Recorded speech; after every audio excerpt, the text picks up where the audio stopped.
السلام علیکم ورحمۃ اللہ نحمدہ و نصلی علی رسولہ الکریم اما بعد بسم اللہ الرحمن الرحیم۔ محترم بزرگوں، دوستوں، عزیز ساتھیوں، فضائل رمضان سے متعلق حدیث کا مطالعہ کریں گے انشاءاللہ۔ درود شریف پڑھ لیجئے۔ اللہم صلی علی محمد و علی آل محمد و بارک وسلم۔ حدیث نمبر 4۔ حضرت عبادہ رضی اللہ عنہ کہتے ہیں کہ ایک مرتبہ حضور صلی اللہ علیہ وسلم نے رمضان المبارک کے قریب ارشاد فرمایا کہ رمضان کا مہینہ آ گیا ہے جو بڑی برکت والا ہے۔ حق تعالی شانہ اس میں تمہاری طرف متوجہ ہوتے ہیں اور اپنی رحمت خاصہ نازل فرماتے ہیں، خطاؤں کو معاف فرماتے ہیں، دعا کو قبول کرتے ہیں، تمہارے تنافس کو دیکھتے ہیں اور ملائکہ سے فخر کرتے ہیں۔ بس اللہ کو اپنی نیکی دکھلاؤ، بد نصیب ہے وہ شخص جو اس مہینے میں بھی اللہ کی رحمت سے محروم رہ جائے۔ دہراتے ہیں۔ حضرت عبادہ رضی اللہ عنہ کہتے ہیں کہ ایک مرتبہ حضور صلی اللہ علیہ وسلم نے رمضان المبارک کے قریب ارشاد فرمایا کہ رمضان کا مہینہ آ گیا ہے جو بڑی برکت والا ہے۔ حق تعالی شانہ اس میں تمہاری طرف متوجہ ہوتے ہیں اور اپنی رحمت خاصہ نازل فرماتے ہیں، خطاؤں کو معاف فرماتے ہیں، دعا کو قبول فرماتے ہیں، تمہارے تنافس کو دیکھتے ہیں اور ملائکہ سے فخر کرتے ہیں۔ بس اللہ کو اپنی نیکی دکھلاؤ، بد نصیب ہے وہ شخص جو اس مہینے میں بھی اللہ کی رحمت سے محروم رہ جائے۔ فائدہ: تنافس اس کو کہتے ہیں کہ دوسرے کی حرص میں کام کیا جائے اور مقابلے پر دوسروں سے بڑھ چڑھ کر کام کیا جاوے۔ تخافر اور تقابل والے آویں اور یہاں اپنے اپنے جوہر دکھلاویں۔ فخر کی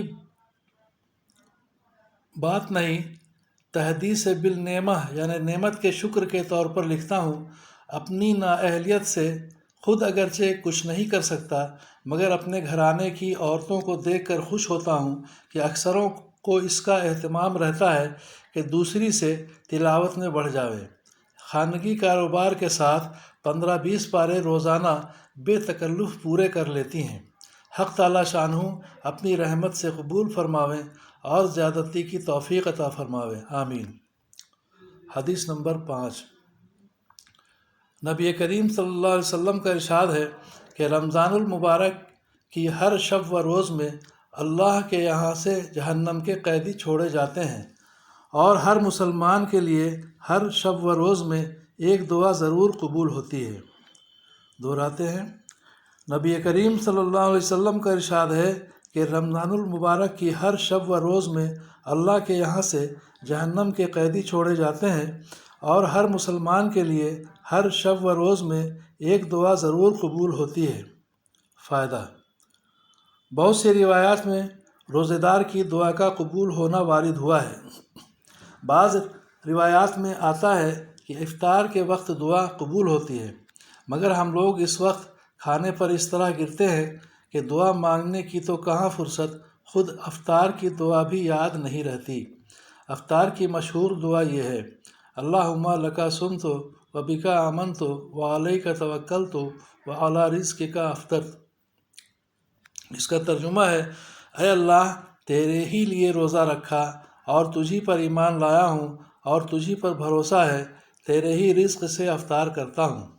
حدیث کی کتابوں میں یہ دعا مختصر ملتی ہے۔ حضرت عبداللہ بن عمرو بن عاص رضی اللہ عنہ افطار کے وقت یہ دعا کرتے تھے: اللہم انی اسألک برحمتک التی وسعت کل شیء ان تغفر لی۔ اس کا ترجمہ ہے: اے اللہ، تیری اس رحمت کے صدقے جو ہر چیز کو شامل ہے، یہ مانگتا ہوں کہ تو میری مغفرت فرما دے۔